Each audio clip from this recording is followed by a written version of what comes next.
Bloomberg Audio Studios. Podcasts, radio, news. The Stock Movers Podcast, your roundup of companies making moves in the stock market, harnessing the power of Bloomberg data. Stock Movers, it's a podcast. Here is Lisa Mateo. All right, I want to start with Constellation Brands. It's ticker STZ. Their shares have been down as much as 1% before the bell. A couple of things. Weaker demand for alcohol, higher costs from aluminum tariffs.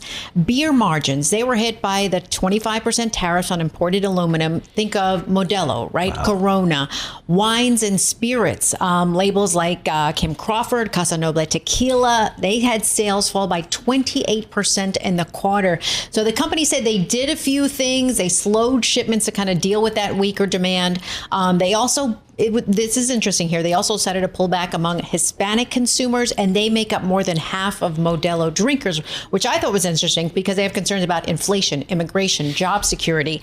So what Constellation is trying to do, they're ramping up their marketing to non-Hispanic audiences. Is this because, I don't mean to interrupt. Sure. But, you know, I was talking to Riley from St. Louis. She's a big fan, and she has the cute little girl cans. They're in my refrigerator. Okay. Yes. What are they called? The little spirits, like the seltzers. Seltzers. Yes. That's it. Are they? Is that what's really going on That's here? what's good. And also seltzers? People are drinking seltzers instead, but they're also drinking more non-alcoholic, especially the younger generation. And they're turning to alternatives. Some are going to cannabis-infused drinks too, instead of the alcohol altogether. And that's a big trend. A lot of those alcohol companies have been switching to cannabis. I know, you got to get on the train. Let's move on. We're just like, you know, I'm like, remember Jack Daniels? Sure. How quaint. Yeah, Jack Next. and Coke. Jack and Coke. There you go. Yep. Health insurer Centene really taking a hit. Their shares have been down as much as 27%. It's ticker CNC. So the thing is, they pulled their 2025 guidance. They said it was due to insurance market trends. It's threatening its $1.8 billion in revenue. One particular thing they did mention is the adjustment to compensate insurers for taking on sicker patients. That actually fell short of what they expected. So that was an issue. They also reported a step up in Medicaid costs, and they said that's going to increase, their medical expenses in the second quarter. But this is the second time we've seen this, right? A large insurer pulling their forecast. Remember, United Health withdrew their guidance in May.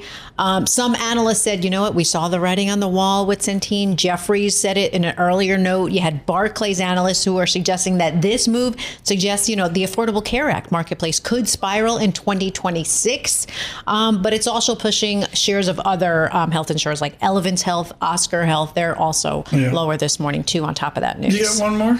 I do. Really quickly, call center software maker Verint.